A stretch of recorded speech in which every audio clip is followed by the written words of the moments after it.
మేరు పర్వతం యొక్క వెడల్పు పొడవు చాలా పెద్ద ఉంటుంది. భాగవతం చెప్పబడుతుంది అనమాట. అంత పెద్ద పర్వతం ఎంత ఉందో అంత బంగారాన్ని 10 మందికి దానం చేయాలి. వచ్చిన వాళ్ళకి దానం చేస్తే ఏ ఫలితం అయితే కలుగుతుందో 3 ఫలితాలు చెప్పారండి. ఇలా ఏమని చెప్పండి ఒకసారి. అయ్యా, కోటి ఆవులు అంటే మా భక్తులు చెప్తే బాగుండదు, గ్రామస్తులు చెప్పాలి. కోటి ఆవులు ఏ రోజండి?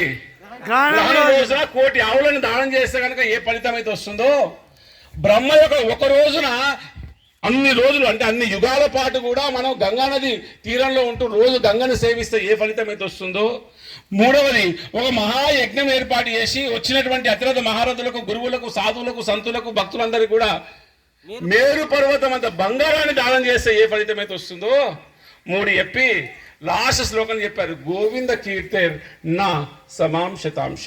అంటే అయ్యా, ఈ 3 ఫలితాలు ఎంత గొప్పవో, ఈ దానాలు చేసినా కానీ, యజ్ఞం చేసినా కానీ, అది తీర్థయాత్ర అయినా కానీ, ఈ 3 చేస్తే ఏ ఫలితం అయితే వస్తుందో ఒక్కసారి మీరు గోవిందా గోవిందా అని చెప్పని ఒక్కసారి కీర్తన చేస్తే ఈ 3 అయితే వచ్చే ఫలితము గోవిందాన్ని ఒక్కసారి అంటే వచ్చే ఫలితంలో 1% కూడా కాదంట. నేను చెప్తున్నానా అండి ఇది? మీరు అర్థం చేస్తున్నారు. ఇప్పుడు ఈ 3 చేస్తే ఎంత ఫలితం అయితే వస్తుందో, మీరు గోవింద నామాన్ని కనుక చేసలేదనుక, అంటే ఎప్పుడైనా అయ్యా గోవింద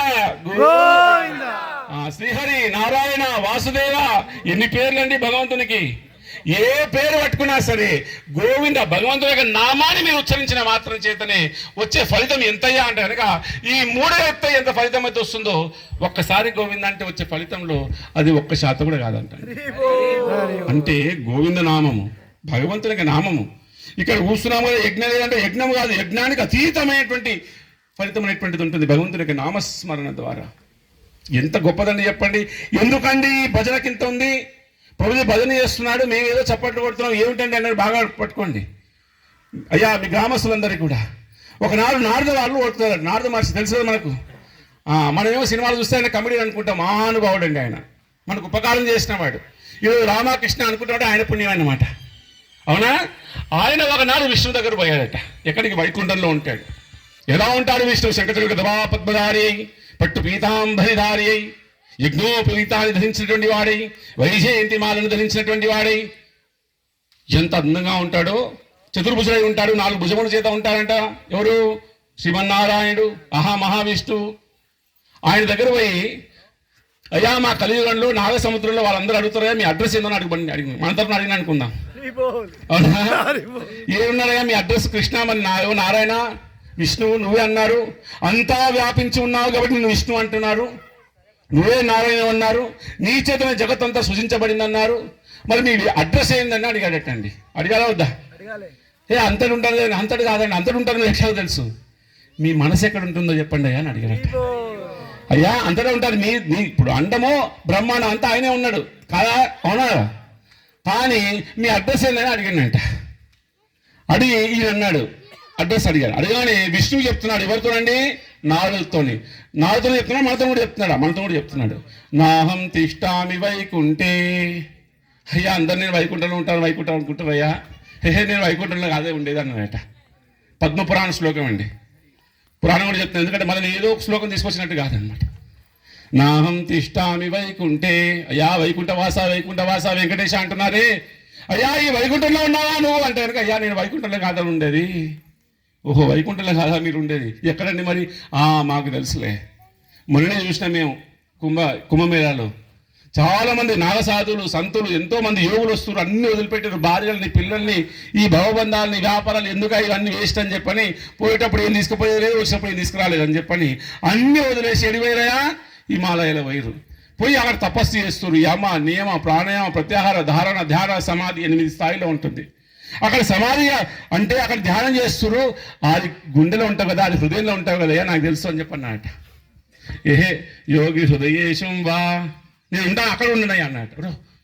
నువ్వు వైకుంఠంలో ఉండవంట, యోగి హృదయంలో తపస్సు చేస్తావు. అన్ని వదిలిపెట్టింది కదా, ఏది నాది కాదనుకో అన్ని వదిలిపెట్టేసిండు. అన్ని వదిలిపెట్టేసిన వాళ్ళు హృదయంలో కూడా ఉండవా తపస్సు చేస్తే కూడా? మరి ఎక్కడ ఉంటావయ్యా లాస్ట్కి అంటే కనుక ఒక అద్భుతం విషయం చెప్తుందండి. యత్ర గాయంతి మద్భక్తః అందరూ చెప్పాలి. యత్ర గాయంతి మద్భక్తః తత్ర తిష్టామి నారద. అయ్యా నేను వైకుంఠంలో ఉంటాడు, వైకుంఠంలో కాదు ఉండేది. నేను యోగి తపస్సు చేస్తే ఆయన గుండెలో కూడా ఉండనయ్యా. నువ్వు ఎక్కడ ఉంటావు? ఎక్కడ ఉండలేను. మరి ఎక్కడ ఉంటావయ్యా నువ్వు అంటే కనుక ఎక్కడ కనుక నా భక్తులు నా యొక్క నామస్మరణ చేస్తారో, భజన చేస్తారో, ఎత్ర గాయంతి మద్భక్త, నా భక్తులు నా యొక్క నామాన్ని గానం చేస్తుంటారు, కీర్తన చేస్తుంటారు, భజన చేస్తుంటారు, హరికథలు చెప్పుకుంటుంటారు, ప్రేమపూర్వకంగా ఆనందంగా నాట్యం చేస్తూ పాడుతూ ఆడుతూ అక్కడే నేను ఉంటానయ్యా అని చెప్పి చెప్తున్నాడు.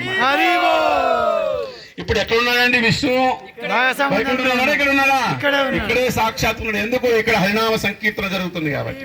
భక్తులందరూ నాట్యం చేస్తున్నాం. అయ్యా మేము చిన్నప్పుడు కోలాటలు ఆడినాం, కానీ ఇప్పుడు సిగ్గు అనుకో. మేము ఆ ఊళ్ళో కూడా గిట్నే వచ్చింది భక్తులందరూ.